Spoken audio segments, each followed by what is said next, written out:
Contamos entre los panelistas con prestigiosos expertos y académicos de nuestro medio y con un auditorio de unas 180 personas que son también académicos, estudiosos del tema, tomadores de decisión, definidores de política pública y representantes de organizaciones de la sociedad civil. A todos les agradecemos muchísimo y sin más vueltas le damos la palabra al doctor Salinas para que en unos minutos haga la apertura de esta actividad y luego continuaremos con Rubén Flores de FAO. Adelante, doctor Salinas. Bueno, la verdad que es un placer estar compartiendo con ustedes este seminario, un seminario que seguramente va a ayudar a lo que es, o coadyuvar lo que es la toma de decisión informada y responsable. Como sabemos, o como ustedes saben,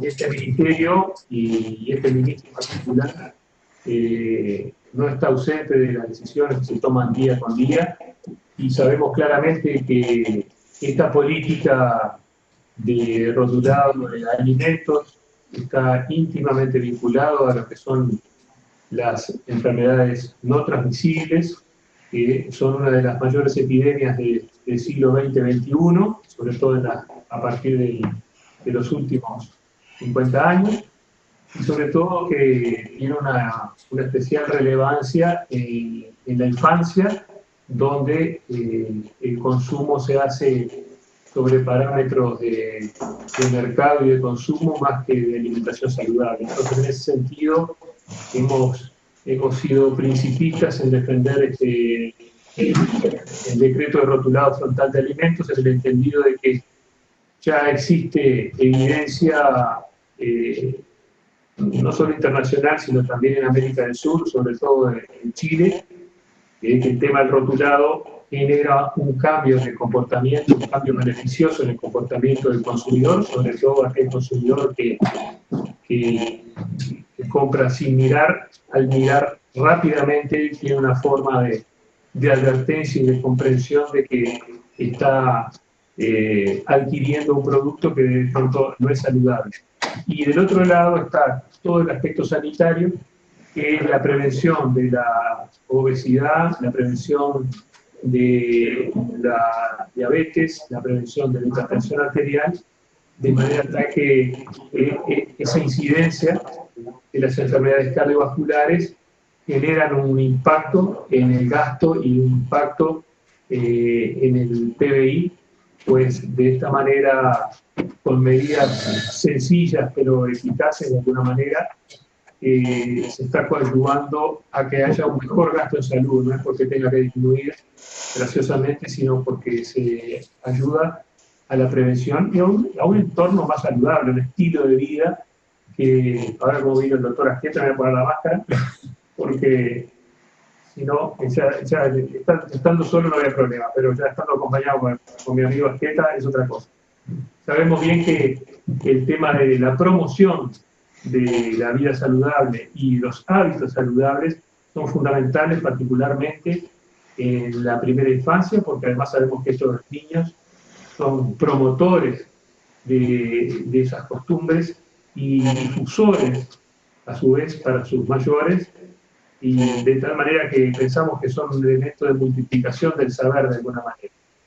El punto es que este rotulado, desde el punto de vista de su impacto, en general no ha mostrado mayores problemas en la industria, en la creación de puestos de trabajo, ni tampoco, de hecho, hasta creemos que, como creencia no, pero como valor agregado, que no solamente tenemos un Uruguay natural, sino que ahora tenemos un Uruguay transparente también, da a conocer sin ningún tipo de tapujo las informaciones desde coronavirus hasta el contenido y el tenor y la clase de alimentos que consumimos. Así que, lejos de ser un problema, es parte de la solución el tener el rotulado.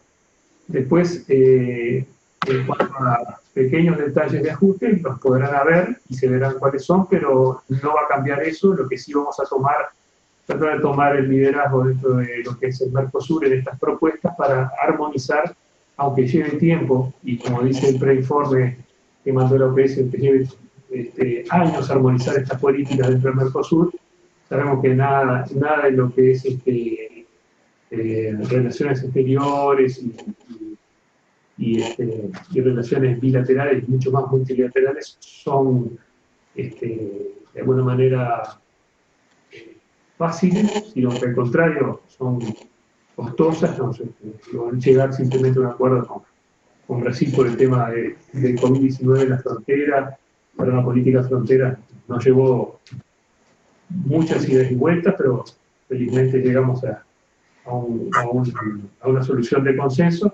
Y en este caso un poco es lo mismo, un poco con el antecedente de lo que fue el tabaco, mantenernos en una posición de rol de rectoría del Ministerio de Salud Pública, como no puede ser de otra manera, y sabiendo que la salud y el bienestar de los uruguayos está por encima de cualquier otro tipo de intereses comerciales. Y la verdad que hemos encontrado una buena receptividad de parte de las autoridades de los otros ministerios para llevar adelante esta política también. El único tema, o parte del tema, es que lo que no queremos tampoco es que haya hijos centenados. ¿Qué quiero decir con esto? Que haya gente que esté haciendo una fuerte inversión en el rotulado y hasta modificando sus productos, lo cual sabemos que pasa en todo el mundo, que en general lo que tratan de hacerlo para hacerlo un mejor marketing, también es mejorar sus productos en cuanto a tener sustancias agregadas y demás. Primero en cuanto al contenido del azúcar, el contenido de la sal, el exceso de grasas.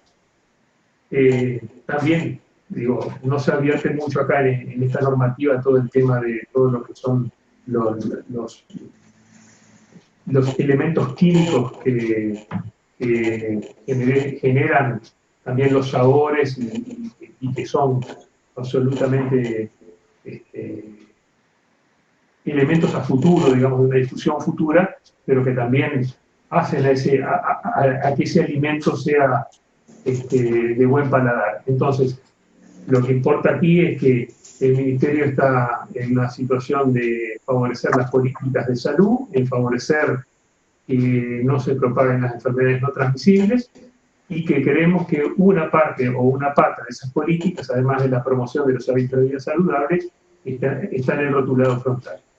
Y bueno, con ese puntapié inicial le cedemos la palabra al resto de los panelistas. Es un gusto de saludarlos y de estar en contacto con vosotros.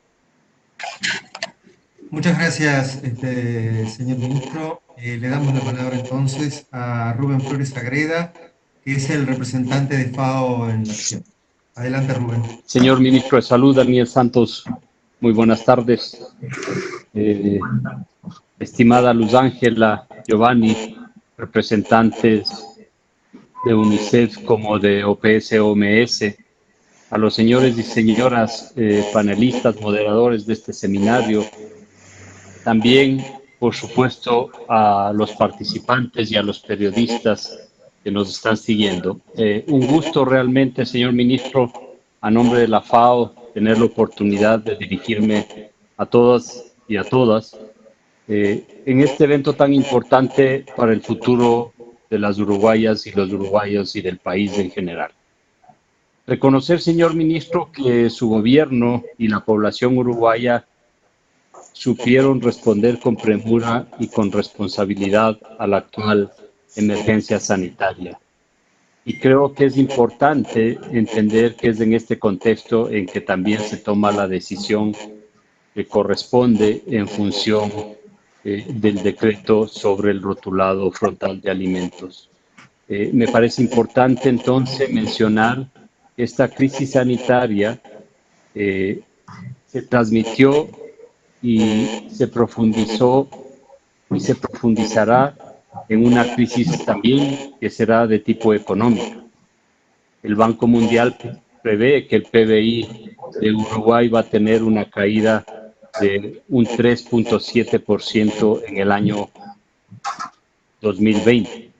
Aunque el país llegue a esta instancia mejor preparado que otros países, cuando uno ve el decrecimiento de Venezuela, el decrecimiento de Argentina, el decrecimiento de Ecuador, usted entenderá a lo que me refiero cuando, y los participantes también entenderán cuando me refiero a que Uruguay llega mejor preparado en este esfuerzo. Primero, porque sus índices de inseguridad alimentaria son los más bajos de la región, y además porque finalmente en este momento estamos concentrados conjuntamente con las demás agencias en impulsar un esfuerzo para evitar que esta crisis sanitaria se convierta también en una crisis alimentaria.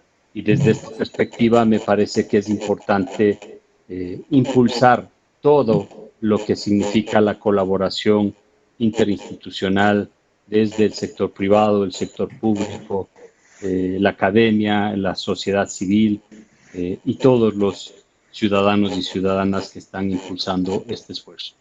Pienso que además esta recesión económica tiene como efectos la caída de los ingresos, el aumento del desempleo y en consecuencia una reducción de la demanda de productos de alto precio. Y, por supuesto, un aumento en la opción de alimentos procesados de menor valor nutricional, con altos niveles, como usted ha señalado, de azúcares, de sodio y de grasa. Y esto es importante tomarlo en cuenta en esta coyuntura y por eso es importante señalarlo.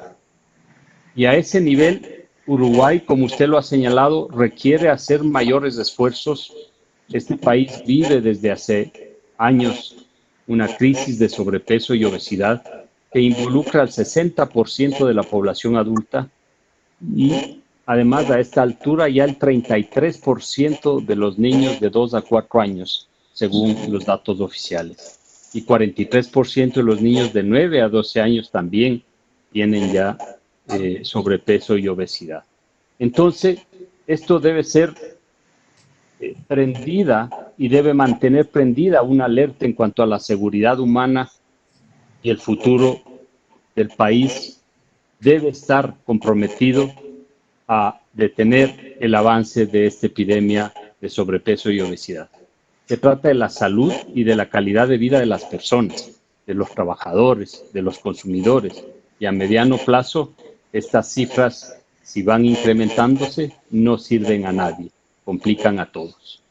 Por esta razón señalamos la decisión del gobierno y saludamos realmente la decisión del gobierno de mantener la vigencia del etiquetado frontal de alimentos. Manifestamos nuestro apoyo, como siempre lo hemos comprometido, y el de todas las agencias que están articuladas en este esfuerzo para garantizar, conjuntamente con las alianzas institucionales estratégicas que se requiera con la academia, con el sector privado, con la sociedad civil, para ir impulsando este bienestar del ser humano. La FAO es la Agencia de Naciones Unidas que se ocupa de la alimentación y tiene un departamento técnico especializado en agricultura y defensa del consumidor. Junto con la OMS, la FAO es responsable del seguimiento del Códex Alimentario en el marco de este gran acuerdo de la Organización Mundial de Comercio que define las reglas técnicas para los alimentos a todo nivel, inclusive las normativas vinculadas con el etiquetado en el mundo. Esta experiencia, este conocimiento acumulado a lo largo de los 75 años de existencia de nuestras instituciones, ponen al servicio de los gobiernos estas posibilidades de garantizar que una de las medidas más eficientes para resolver esta pandemia de sobrepeso tiene que ver con todo el asunto de apoyar con mucho compromiso, con información, con evidencia técnica al gobierno y a las decisiones y a los tomadores de decisiones. Su implementación debe ser gradual para que los consumidores tengan tiempo de conocer el nuevo sistema y que las empresas se vean incentivadas a hacer los cambios tecnológicos requeridos y capturen la oportunidad de ser actores de los sistemas alimentarios saludables y sostenibles que serán la tendencia en los mercados internacionales para los próximos años. El etiquetado es más eficaz aún si va unido a otras medidas y en particular la regulación de la publicidad, como es el caso de Chile, y lo mismo se puede decir sobre la orientación de los programas de alimentación escolar y la venta de alimentos en las escuelas. Es importante entonces entender que hay una serie de medidas adicionales que complementan este esfuerzo. De manera general, la sociedad uruguaya, toda en general, ganaría en fortalecer su legislación e institucionalidad dedicadas a este tema, aprobando un proyecto e inclusive ya la FAO estuvo apoyando en el marco del derecho a la alimentación adecuada a través del Observatorio del Derecho de Alimentación UDELAR.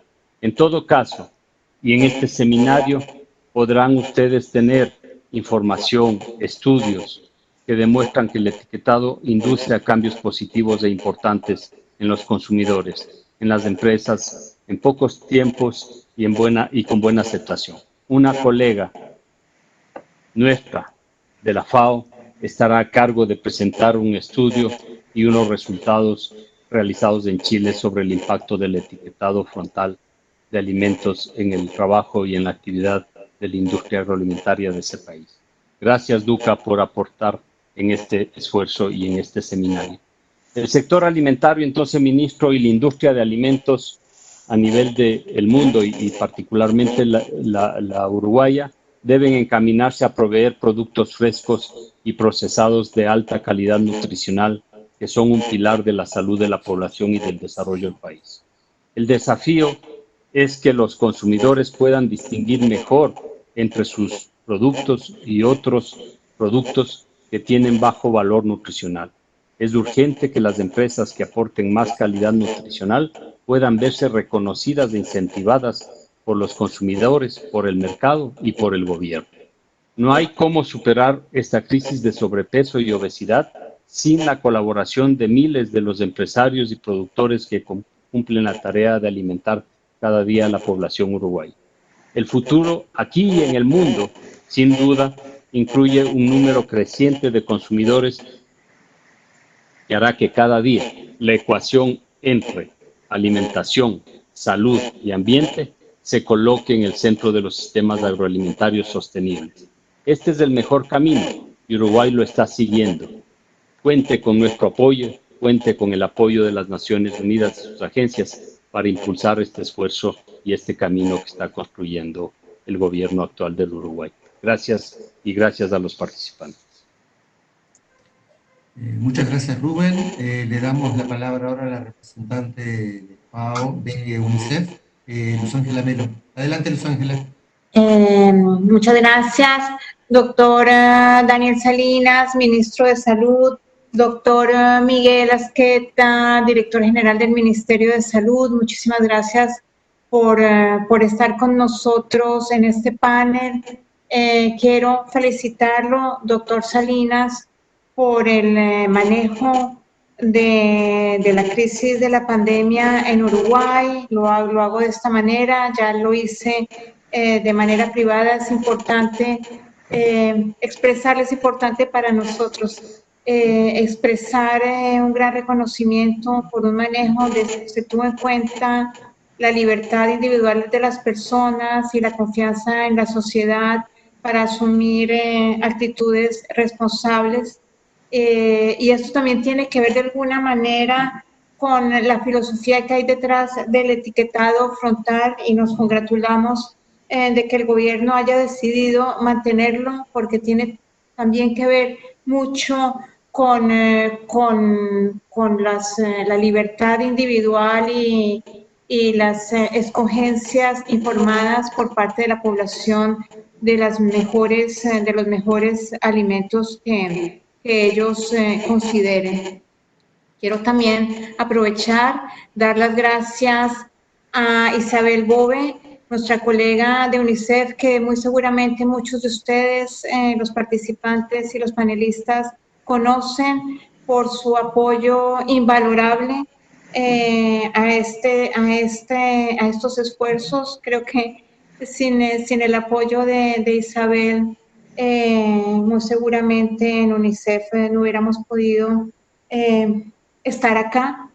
Igual quiero reconocer el trabajo del equipo interdisciplinario dirigido por Gastón Ares, con quien hemos hecho varias investigaciones. Felicitarlos porque hace algunos días la última investigación sobre la percepción de la población uruguaya en los primeros días del etiquetado fue publicada por una revista internacional, así es que felicitaciones a Gastón, a Isabel y a los demás participantes de esta investigación en el grupo interdisciplinario. Yo quiero dar muy rápidamente un pequeño marco de derechos, compartir con ustedes que ya el Comité de Derechos del Niño, su observación sobre el derecho a la salud, había recomendado que los estados hicieran frente a la obesidad infantil. Lo había vinculado ya a la hipertensión, a los indicios tempranos de enfermedades cardiovasculares, a la resistencia a la insulina que tiene que ver con la diabetes y a los efectos psicológicos, y también a una mayor probabilidad de obesidad en la edad adulta y una mayor probabilidad de fallecimientos prematuros. En ese sentido y en esta observación recomendaba el comité que debía limitarse la exposición de los niños a lo que ellos en su observación llamaban comida rápida de alto contenido en grasas, en azúcar o en sal, que es muy energética pero carece de los suficientes micronutrientes importantes para una buena nutrición de los niños. Y recomendaba al comité que debía controlarse la comercialización de esas sustancias, especialmente cuando sus destinatarios son niños, así como su disponibilidad en las escuelas y en otros lugares. En ese sentido también me alegra mucho que el ministro de Salud, doctor Salinas, sea tan sensible a toda la problemática que tiene que ver con la niñez y su relación con la buena alimentación. Quería también compartir, muy seguramente que ustedes ya lo saben, que en sus últimas observaciones a Uruguay en el 2015, el Comité de Derechos del Niño recomienda al Estado adoptar políticas que mejoren la malnutrición infantil. Ahora bien, durante las últimas décadas hemos visto cómo han cambiado nuestros hábitos alimentarios, incluidos cambios en la alimentación de los niños, donde por diversas razones que todos conocemos, hemos estudiado, se privilegia la comida procesada sobre la natural. UNICEF publica cada año, desde hace muchísimos años, un informe mundial que dedica a un tema en especial, y justamente el último, publicado en 2019, fue dedicado a la alimentación y a la nutrición. Y en este informe, la directora ejecutiva de UNICEF afirmaba una frase contundente. Decía ella que demasiados niños y jóvenes comen muy poco de lo que necesitan y demasiados alimentos poco saludables. La consecuencia de ello es que los niños no están creciendo bien. En este informe se destaca el creciente número de niños y jóvenes afectados por el sobrepeso y la obesidad, esto a nivel mundial, y es que el número de niños con obesidad de niños y adolescentes de entre 5 y 19 años se ha multiplicado en los últimos años, aumentado entre 10 y 12 veces en todo el mundo.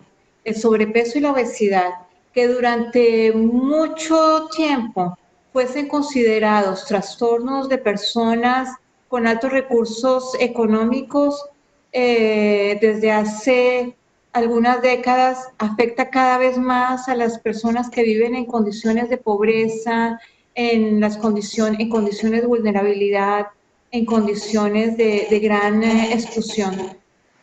Y esto de alguna manera refleja o provoca la mayor disponibilidad en todos los países del mundo de lo que se llaman calorías baratas, que son procedentes de alimentos con exceso de sal, de grasa y de azúcar de fácil acceso.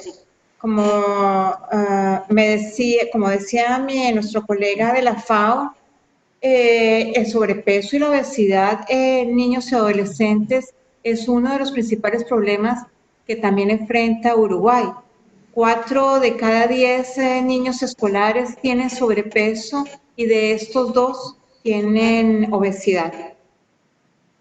Como ustedes ya saben, niños y adolescentes con sobrepeso y obesidad con frecuencia tienen hipertensión, como diría mi colega Isabel, una enfermedad que nosotros en general asociamos a los viejos, está afectando cada vez más a los niños que además están expuestos a sufrir enfermedades cardiovasculares tempranas, diabetes y hasta algunos tipos de cáncer. Y además, niños que presentan obesidad en su temprana infancia tienen altas probabilidades de continuar así al llegar a la edad adulta.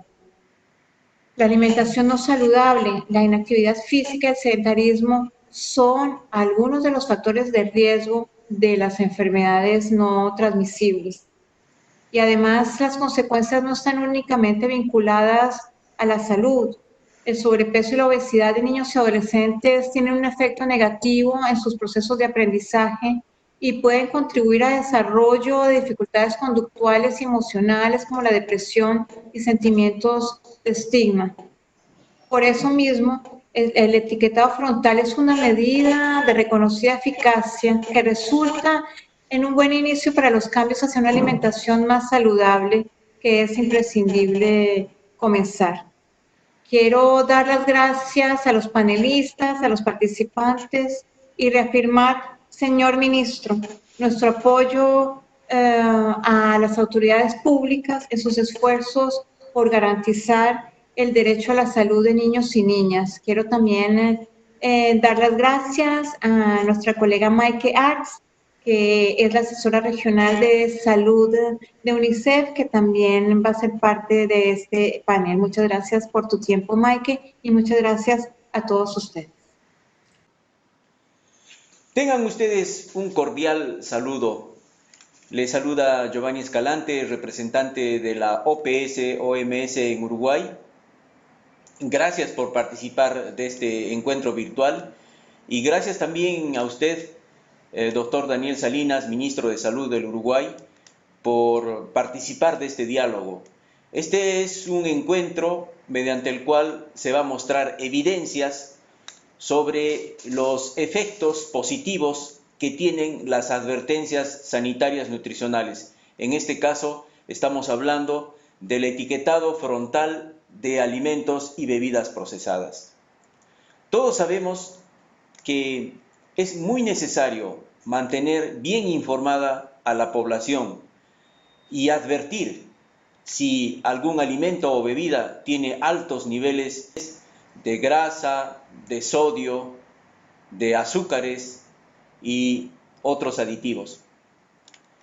Por tanto, en el marco de las libertades individuales y de las personas, es necesario que la población pueda contar con un mecanismo para estar debidamente informado y, como podremos ver a través de todos los expertos convocados de FAO, de UNICEF y de la OPS-OMS, vamos a poder ver todas las aristas de los efectos que tiene el etiquetado frontal de alimentos y bebidas procesadas, pero además también vamos a ver cómo esta es una oportunidad para que Uruguay tenga un nuevo hito en la salud pública mundial, dado que, al igual que la política pública del adecuado control del tabaquismo, va a poder marcar un derrotero muy positivo para los países de las Américas.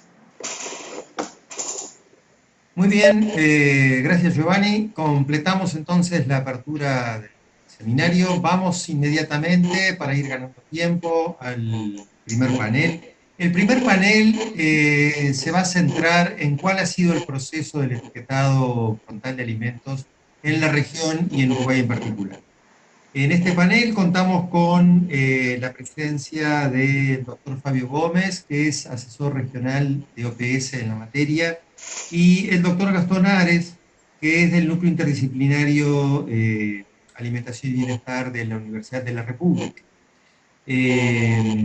Ambos van a compartir con ustedes las presentaciones que Fabio ya está subiendo la suya, y les cuento mientras él acondiciona la presentación de que la dinámica va a ser la siguiente. Ellos van a presentar durante unos 10 minutos cada uno, y luego van a responder preguntas. Ahora, por las características de la herramienta que estamos utilizando, todos los integrantes del auditorio tienen su teléfono muteado en este momento para evitar esos ruidos molestos de este tipo de comunicaciones. Les sugerimos que las preguntas las formulen a través del chat. Ustedes ven en sus pantallas que abajo se despliegan 4 circulitos. El cuarto es el chat, es como un globito de diálogo.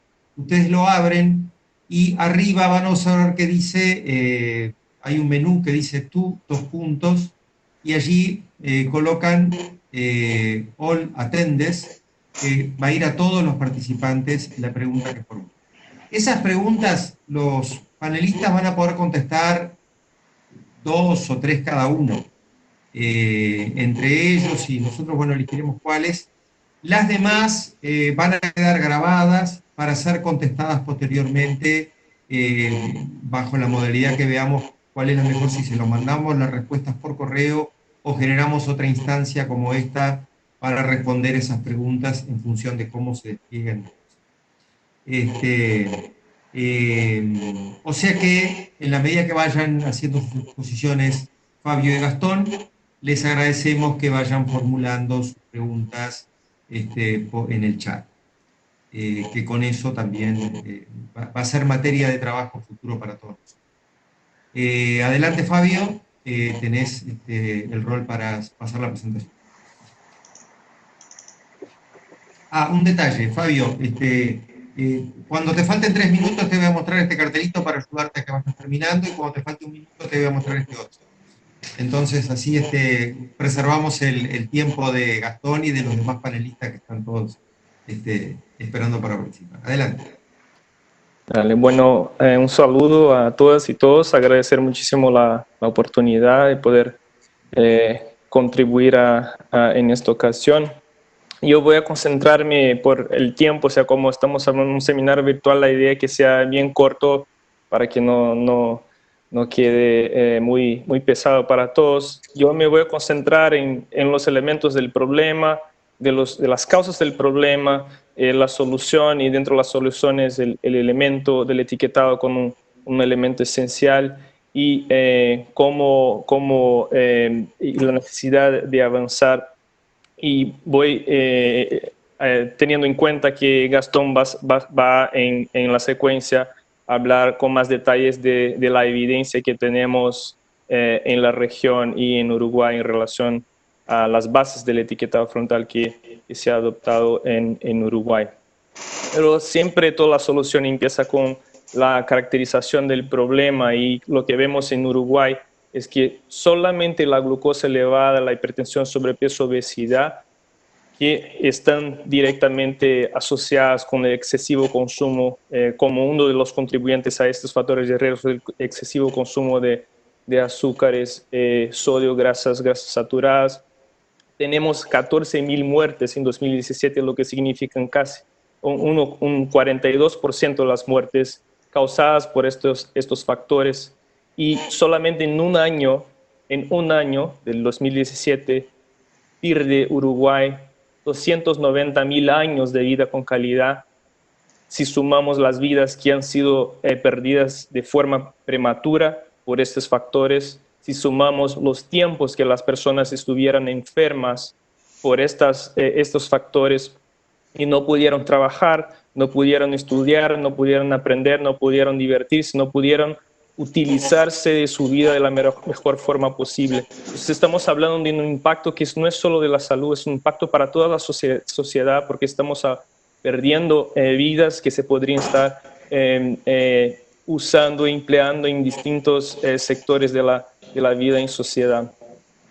Y esto, o sea, si movemos a las causas, no estamos hablando de problemas que están ahí solo al azar, esos son en gran parte fabricadas esas epidemias por este conjunto arquitectado de productos, prácticas y políticas que promueven la expansión de estas enfermedades y de estas epidemias en nuestra región. Y dentro de los productos lo que tenemos muy claro, y pueden ver aquí en azul más oscuro con los triángulos, la tendencia de incremento de productos ultraprocesados en Uruguay. Es el país donde hemos visto un mayor incremento de productos ultraprocesados en la región. Y eso caracterizando de que no tenemos una epidemia de consumo de guiso, de consumo de alimentos tradicionales en Uruguay. Lo que vemos en Uruguay, apalancando el excesivo consumo de azúcares, de grasas y de sodio en Uruguay, son los productos ultraprocesados y procesados excesivos en estos nutrientes críticos. Por lo tanto, en términos de productos, ya está caracterizado que son esos los productos que están incrementando y sirviendo como combustible de esas epidemias, no solo en la América Latina y Uruguay, como en todo el mundo. Datos, o sea, no hay ningún país del mundo donde la población que consume más ultraprocesados come mejor. En todos los lugares del mundo, todos los estudios que han comparado las poblaciones y el consumo indican desde Taiwán a Uruguay, Chile, México, Brasil, Australia, Inglaterra, Francia, Colombia, que donde se consume, la población que consume más ultraprocesados excesivos en esos nutrientes son las que comen peor y obviamente están ahí expuestas a estos factores que hemos mencionado. Y esto, o sea, no solo necesitamos del producto, o sea, cuando estamos hablando de esta fabricación de epidemias, ella va coordinada con la expansión de los productos. O sea, los productos por sí solos necesitan de este conjunto de prácticas comerciales y mercadológicas que se destinan a expandir la presencia de esos productos en la dieta y en los sistemas alimentarios de los países. Y eso incluye el tema de la publicidad y patrocinio, precios, colocación de productos y ambientes como las escuelas o ambientes de trabajo, y el etiquetado también para confundir y hacer con que la población tome decisiones no críticas y no informadas sobre el producto.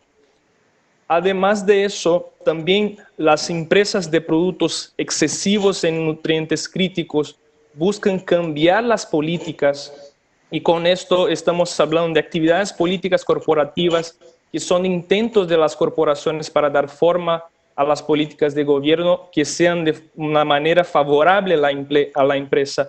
Y eso no es el caso solo de la industria de ultraprocesados y productos excesivos en esos nutrientes, son también, es la misma táctica, el conjunto de tácticas que utilizan las industrias tabacaleras, industrias de alcohol y de otros productos insalubres que son combustibles de las epidemias de enfermedades no transmisibles que vemos en el mundo. Entonces, el conjunto de productos, prácticas y políticas de algunas empresas sirve a esta expansión y a esta fabricación y sostiene esas epidemias en los países en todo el mundo.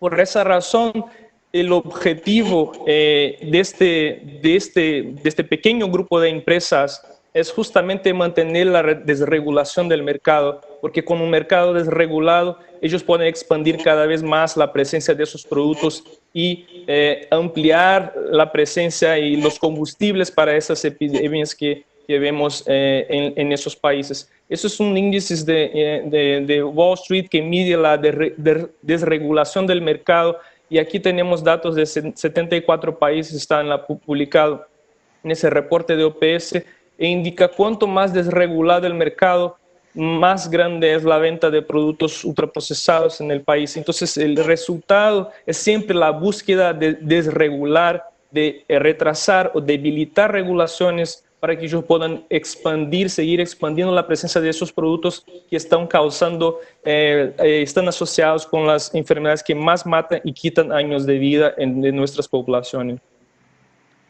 Con esto y como parte de la solución, o sea, tenemos que, no hay otra forma que no buscar regular más esos productos para que esté por lo menos mejor informada la población.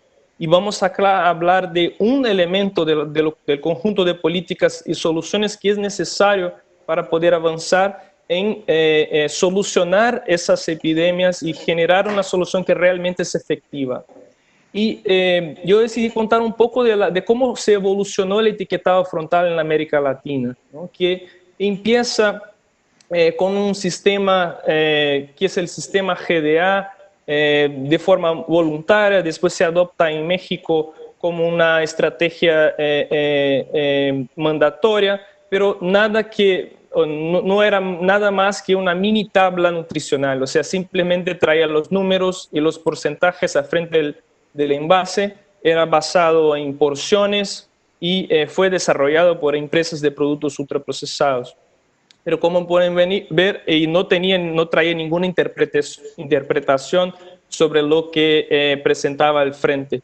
Después hay un paso en la evolución del etiquetado en cual el Ecuador ha sacado un sistema de semáforo y ahí decidió decir que los productos eran bajo, medio o alto en distintos ingredientes, nutrientes críticos.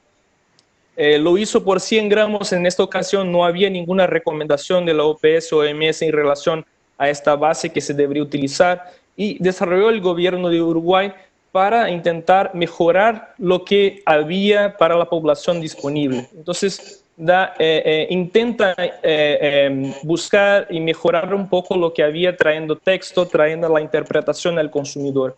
Pero en este momento la evidencia y la ciencia y las políticas avanzan y siempre vamos buscando la excelencia, la ciencia y la excelencia en la innovación de políticas.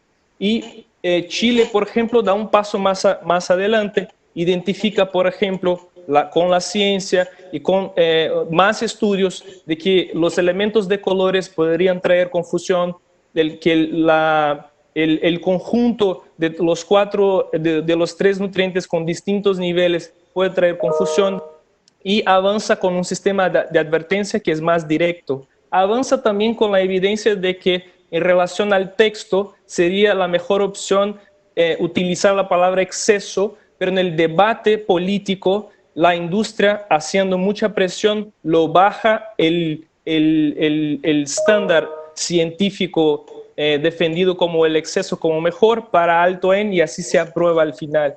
Igual también no contaba con una recomendación en Chile en este momento sobre la base y va por los 100 gramos como referencia, porque en esta ocasión todavía no existía una referencia de la OPS-OMS. Bueno, y cómo avanza la ciencia y avanza también los conocimientos de los puntos de fragilidad de algunos de estos que aprendemos a lo largo de esta evolución, que aprendemos de cada uno de los sistemas. Van evolucionando los sistemas, van evolucionando la ciencia, van evolucionando los procesos regulatorios. Y ahí aplica a Uruguay un sistema también que es de advertencia, pero que ya identifica, ya con la evidencia que tenía Chile, con nueva evidencia de que se tendría que marchar a un sistema que indica exceso como texto de la información, que se debería utilizar las kilocalorías como base, y obviamente porque en este caso ya tendrían disponibles la recomendación de OPS-OMS, que es basada en calorías y no en 100 gramos. Igual lo marcha en México para que llegue también a proponer y aprobar, como lo hicieron el año pasado, la propuesta de etiquetado frontal, también que utiliza el mismo abordaje que Uruguay. Y en este proceso de evolución, lo que hace la industria es intentar siempre involucionar el etiquetado frontal. O sea, quieren que bajemos a los 100 gramos, como ya sabemos ahora que tenemos un estándar para kilocalorías. Quieren que bajemos a alto, como sabemos que la evidencia nos trae mejor resultado con exceso. O quieren bajarnos a un semáforo porque saben que eso va a debilitar. Entonces, lo que pasó, por ejemplo, en Perú, donde se marchaba y se plasmó en la ley que se debería adoptar el sistema y las recomendaciones de OPS-OMS que ya estaban, la industria obviamente busca marchar un poco más atrás y volvieron a un criterio aún más débil, lo que adoptó Chile con relación a los 100 gramos, por ejemplo. Entonces, nuestro movimiento de la ciencia, de las agencias y de las autoridades de salud pública, siempre de mover a la población la mejor opción y evolucionar el proceso y no involucionar.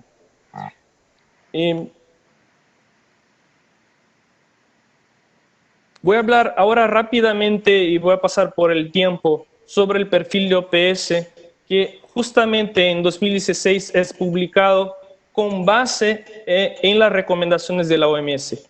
Cada número de estos que ustedes ven en la pantalla no es un número elegido al azar, no es un número elegido porque queremos que 5, 10, 100 o 30 productos sean excesivos en... Estos números son resultado de una construcción de las directrices de la OMS sobre la ingesta de cada uno de esos nutrientes. Son procesos que llevan 4, 5, 6 años de revisión sistemáticas de toda la evidencia en el mundo para alcanzar este número. Y lo que intenta hacer la industria de ultraprocesados es hacer un juego con esos números para decir, esto tiene muchos productos o esto tiene más productos, bajamos los números de los productos. Y este juego es donde pone en riesgo más los países cuando están por definir los criterios con una base técnica. En el momento que abandonas la recomendación y va a un criterio que ya no es más técnico, que empieza a jugar cuántos productos vamos a dejar dentro, cuántos productos vamos a dejar fuera, ya empieza una discusión que no es más técnica y eso sí puede poner en riesgo en una posición legal más débil del país, porque ya no está proponiendo una medida de salud pública, está discriminando productos sin un criterio técnico. Obviamente que otros países no tenían a disposición este elemento cuando aprobaron, por eso siguieron por otro camino, porque es lo que tenían, lo que buscaban por la solución que necesitaban sacar. Pero ahora con esta recomendación disponible, no podrían los países ignorar que eso está y ha sido construido con tanto esfuerzo y con la excelencia de las agencias de Naciones Unidas. Yo voy a pasar, iba a mencionar algunos ejemplos de cómo es importante considerar el perfil de nutrientes. O sea, estamos hablando que todas las recomendaciones de la OMS son basadas en el percentual de energía, está siempre asociado porque las necesidades de un adulto son distintas de un niño de 5 años, por ejemplo. Entonces, si estamos hablando, por ejemplo, mismo de bebidas que tienen una cantidad de azúcar muy baja por 100 mililitros, cuando estamos hablando de este producto que es 100% calorías provenientes de azúcar, no importa, mismo en un adulto, si yo consumo este producto con una cantidad de azúcar por 100 mililitros que es bastante baja, igual me va a resultar una dieta que es desequilibrada. Para la OMS, el percentual de energía de azúcar no puede superar el 10%. Aquí tenemos, por ejemplo, una dieta de un adulto que estaría 100%, o sea, perfectamente equilibrada con las recomendaciones cuando vemos la dieta adulto 2000 calorías acá a la izquierda. Cuando agregamos una lata de una bebida azucarada reducida en azúcar para 4 gramos de azúcar por 100 mililitros, una cantidad de azúcar que es mucho más baja de la que se encuentra en general en el mercado. Todavía esta bebida, por ser una bebida azucarada y ser 100% de sus calorías provenientes de azúcar, va a elevar la cantidad de energía proveniente de azúcar de los 10% a 12.8%. Entonces, con una lata de bebida reducida en azúcar, todavía estamos impactando y estamos moviendo más allá de la recomendación de OMS el consumo de una población para tener un ejemplo de la importancia y de cómo funciona el principio. Yo voy a cerrar con una diapositiva por el tiempo. Siempre empezamos con el problema y cuando terminamos las presentaciones ya nos olvidamos del problema. Entonces yo decidí que voy a traer el problema otra vez a la conclusión de esta presentación y recordarles que podríamos con los estimados que tenemos indicar que la glucosa elevada, la hipertensión, el sobrepeso, obesidad en Uruguay en 2017 causaron 38 muertes por día en promedio, lo que significa también en términos de pérdida de años de vida con calidad perdidos, 33 años perdidos a cada hora por cuenta de estos factores, y la mala alimentación, 15 muertes de estas 38 muertes por otros elementos y por los distintos elementos de la malnutrición. Lo que significa que al final de este seminario, que nos va a costar más o menos 5 horas, tendríamos o habrían muerto 8 personas más, porque estamos acá solo en este momento discutiendo este seminario. Entonces, mientras una política que sabemos que contribuye, que mejora para la alimentación, para prevenir esas enfermedades, estamos acá de alguna forma entre dos mundos. Un mundo, en un lado, de pequeños grupos de empresas que quieren retrasar, que quieren debilitar o que quieren impedir una medida que es capaz de proteger la vida. Y por otro lado, Uruguay y todo el Uruguay buscando una medida que realmente ya ha sido probada y ya está en ejecución en el país, identificando y ha identificado que sí es capaz de mejorar la alimentación y mejorar y contribuir para la prevención de esas enfermedades que más matan y que matan personas a cada día y, en Uruguay y en otros países. Y por esa razón yo me siento seguro de que Uruguay va a avanzar con el decreto tal como se aprobó y tal como ya se está ejecutando, justamente porque tenemos somos mucho más defendiendo la vida, y yo creo que si se pierde la vida, perdemos todos nosotros, no pierde un sector de la sociedad. Entonces, yo creo que vamos en buen camino, Uruguay va en buen camino, es un etiquetado frontal que ya ha confirmado como efectivo y que obviamente beneficia a toda la sociedad, no solo un sector de la sociedad. Por lo tanto, los que están al lado de la vida, y yo creo que ahí todos deberíamos estar, son los que van a ganar. Y así, si perdemos la vida, vamos a perder todos en este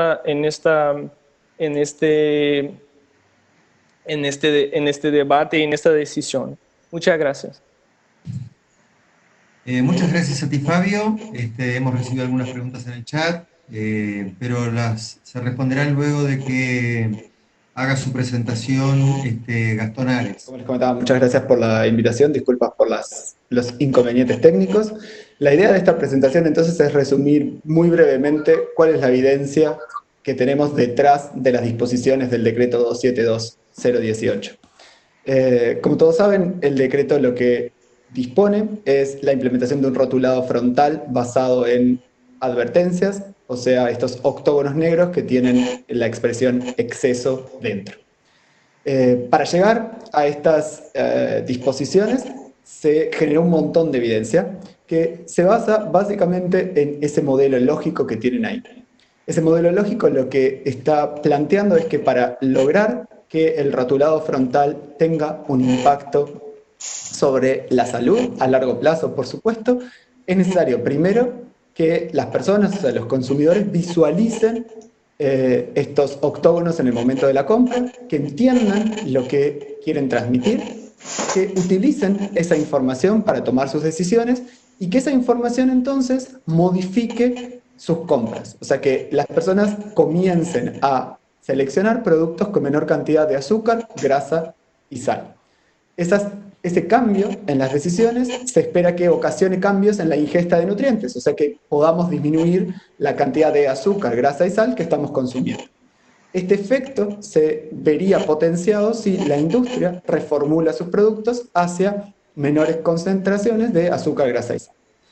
Entonces, básicamente la evidencia que tenemos en Uruguay es mucha, y parte desde el 2011, cuando el grupo interdisciplinario que yo integro comenzó a estudiar el tema de rotulado frontal. Esto es una de las líneas de investigación de este grupo, y esta investigación se caracterizó entre el año 2016 y el año 2018 en estar enfocada en generar evidencia para el diseño del decreto. O sea que se hicieron un número bastante grande de estudios para informar todas las decisiones. O sea, que ninguna de las disposiciones que estuvieran ahí fueran libradas al azar o por la subjetividad de alguno de sus integrantes. El grupo interdisciplinario formó parte de este grupo interinstitucional que lideró el Ministerio de Salud Pública, y durante el proceso de diseño entonces se generaron muchos estudios que todos fueron publicados en revistas arbitradas y que ahora les voy a resumir.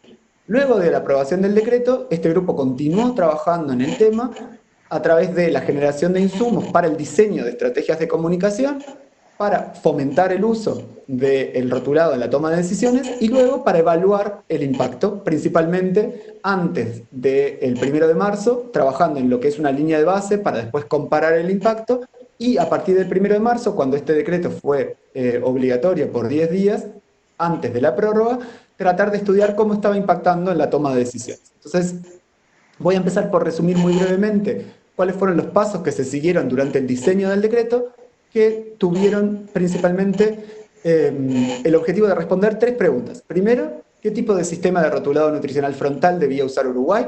Segundo, ¿cuál debería ser el diseño gráfico de ese sistema de rotulado frontal? Y tercero, ¿qué impacto tendría ese sistema en la selección de alimentos de la población uruguaya?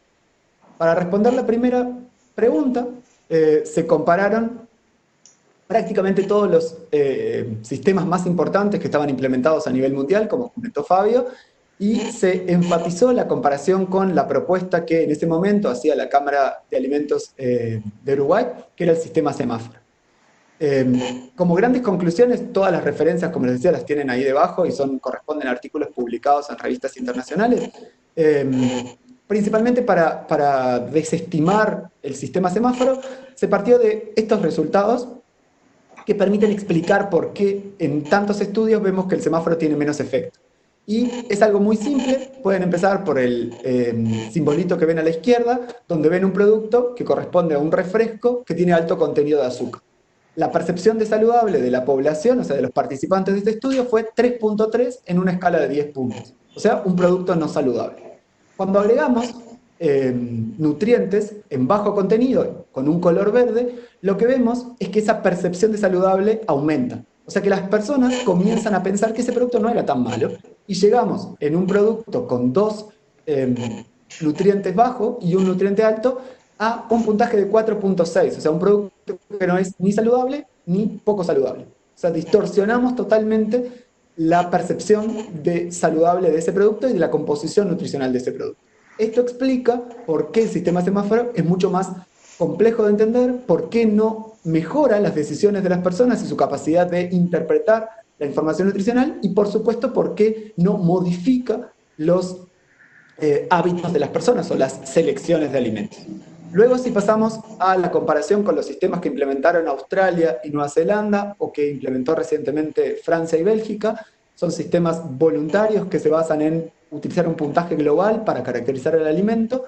En este caso lo que vemos es que estos sistemas no tienen la información que necesitamos, o sea, no nos permite saber si un producto tiene mucha cantidad de grasa, azúcar, sal y azúcar. Por ejemplo, si vamos a elegir un pan y queremos un pan que no tenga exceso de sodio, con el sistema Nutri-Score o el sistema de estrellas no lo podemos saber porque solamente vemos una letra C y un valor de 3. No sabemos a qué corresponde ese puntaje y por lo tanto no logra cumplir el objetivo que estamos buscando. Una vez que seleccionamos el sistema que había propuesto Chile como el que lograba los mejores efectos, pasamos a tratar de entender cuál debería ser el diseño gráfico de ese sistema. Y ahí trabajamos con muchas cosas, pero principalmente la forma, la expresión y el color. Trabajamos, como ven ahí, con los colores que se asocian con el concepto de que un producto es poco saludable, de acuerdo a resultados de otros estudios, donde lo que vimos era que esos colores eran el negro y el rojo. Y utilizamos las palabras alto como Chile, exceso, como propone el modelo de perfil de nutrientes de la OPS, y otra palabra que era demasiado. Hicimos comparaciones tratando de identificar cuál es el concepto y cuál es la combinación de forma y color que mejor transmite la idea de que un producto es poco saludable. Los estudios mostraron que era el octógono con la palabra exceso el que lograba ese objetivo.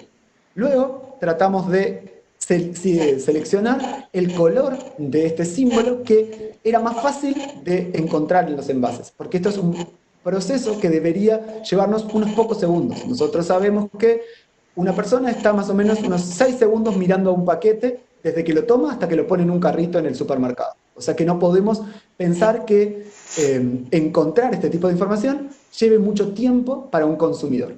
A partir de los estudios, de vuelta, identificamos al color negro como el más fácil de visualizar en las etiquetas. Por eso se llegó a esa conclusión de un octógono negro con la palabra exceso dentro. Y luego un grupo de expertos en comunicación visual propuso muchísimas opciones de cómo debería ser el diseño gráfico de estos octógonos para lograr la mayor claridad para transmitir la información que queremos que transmitiera.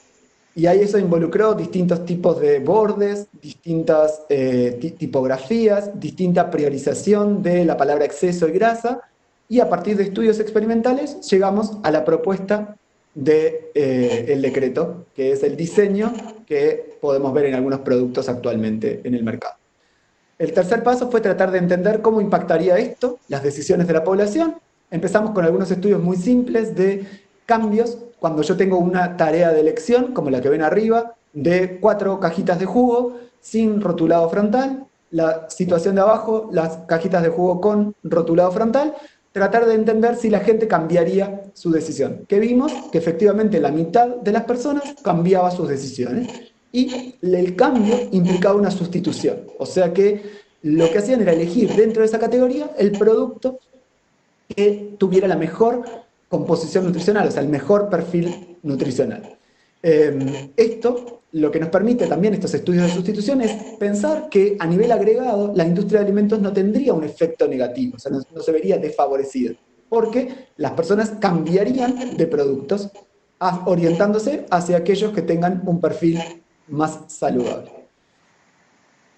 Esto mismo lo pueden ver en otra tarea experimental, donde las personas tomaban realmente un snack, y en ese caso, como ven ahí, lo que tratamos de estimar era la composición nutricional de los productos que elegían. Como ven, una reducción en las calorías de los productos, los azúcares, las grasas saturadas y el sodio se generaba a partir de la inclusión de estas advertencias. De vuelta, vemos un efecto positivo. Lo que es importante es destacar que toda esta evidencia Uruguay ya la ha utilizado para protegerse de quejas y cuestionamientos de las empresas de alimentos y de otros países.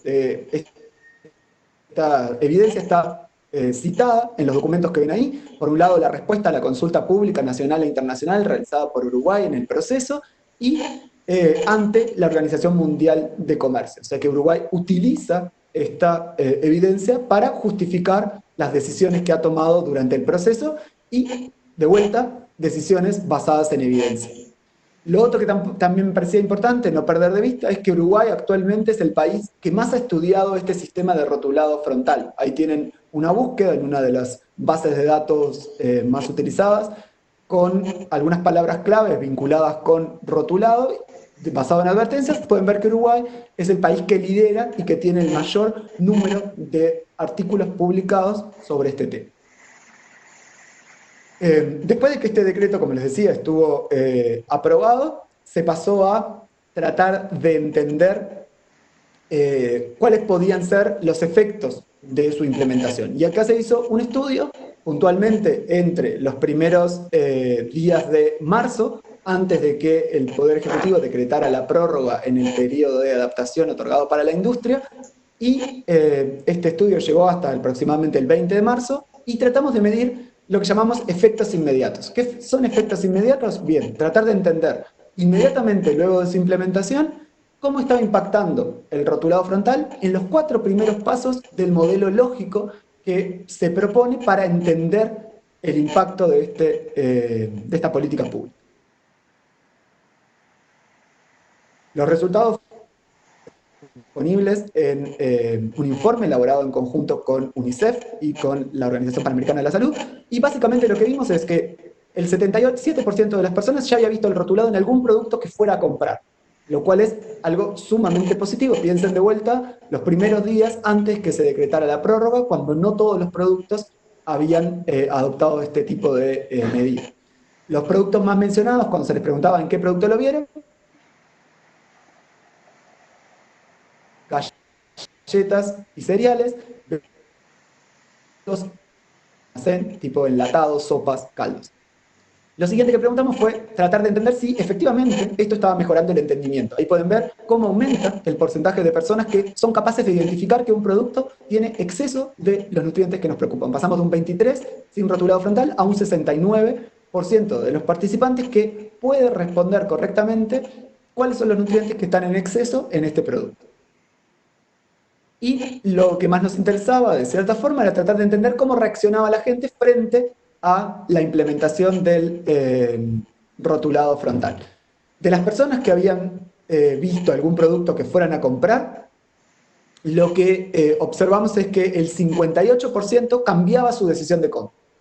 Y el efecto que esperábamos era efectivamente un efecto de sustitución, o sea, cambiar hacia productos sin octógonos o con menos octógonos, lo que valida todos los resultados experimentales que generamos durante el proceso.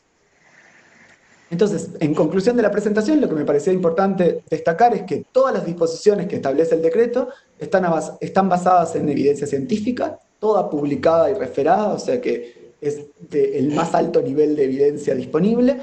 Esa evidencia protege al Estado de cualquier recurso y cuestionamiento por parte de la industria de alimentos u de otros estados, y que la evidencia que tenemos en el primer mes de implementación, aunque no todas las empresas estuvieran cumpliendo, nos muestra que efectivamente esta política logra mejorar la capacidad de la población de tomar decisiones informadas y motiva cambios en los hábitos de la población. Eso era todo. Muchas gracias. Muchas gracias, Gastón.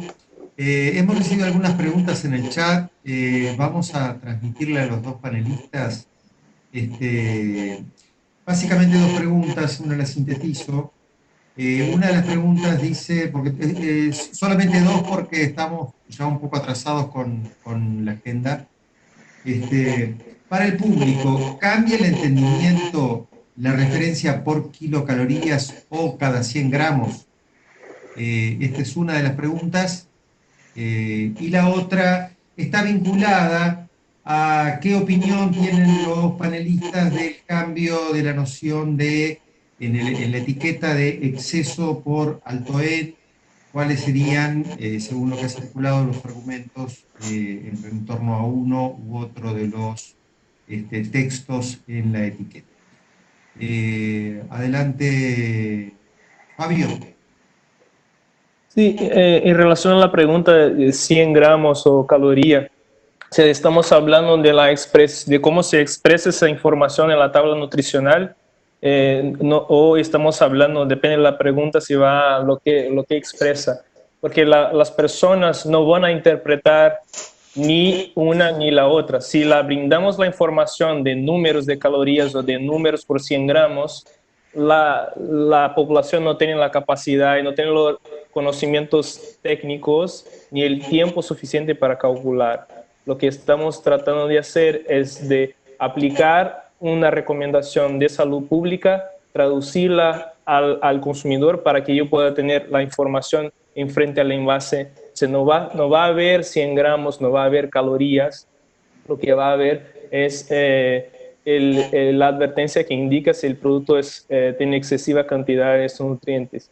La base que se utiliza para calcular eso sí tiene que ser por calorías, por la recomendación de la OPS-OMS, una vez que nuestra recomendación está basada en el percentual de calorías y cada uno de nosotros tenemos distintas necesidades. Cuando usamos la caloría, tenemos un sistema que se ajusta a distintos rangos de edad. Entonces, mejora en relación a lo que conocíamos en relación a los 100 gramos. Ahora, ¿cómo se presenta la información? No se debe presentar esta información al consumidor en números, porque el consumidor no va a saber, no va a tener tiempo de interpretar en el momento de decisión de su compra. Capaz que solo agregar un par de comentarios a lo que dice Fabio. en realidad lo que es importante de este tipo de política, sobre todo porque tiene el aval del Ministerio de Salud y de esa forma lo toma la gente, es que esto es una recomendación técnica que proviene del Ministerio de Salud, o sea, del Estado que está protegiendo a su población. O sea que los límites que están detrás del octógono es algo técnico. En realidad a la población lo que le tiene que llegar es el mensaje. Esos límites están determinados de acuerdo, como decía Fabio, a la evidencia científica y al criterio de un grupo de expertos que definió que eso era lo más conveniente. Por lo tanto, esa decodificación no llega a la población en general. Y lo otro, en lo que tiene que ver por el cambio a de alto exceso, lo que sabemos es que exceso tiene un mayor impacto que alto. O sea que si en el mercado convivieran los dos, las personas pensarían que el producto que dice alto sería menos perjudicial que el producto que dice exceso. Pero de todas formas, creo que el punto clave del cambio no es necesariamente la palabra, sino el punto es introducir cambios que no estén justificados por evidencia. ¿Y cuál es la justificación para modificar el alto y el exceso? O sea, probablemente en el último panel que trabaje con los argumentos legales, se puede profundizar cuáles son las implicancias de introducir un cambio en este momento que no esté alineado con la evidencia generada en el país y que se usó, como les comentaba, para diseñar el decreto, pero también para defenderse de cuestionamientos de la industria y de otros estados ante, por ejemplo, la Organización Mundial de Comercio.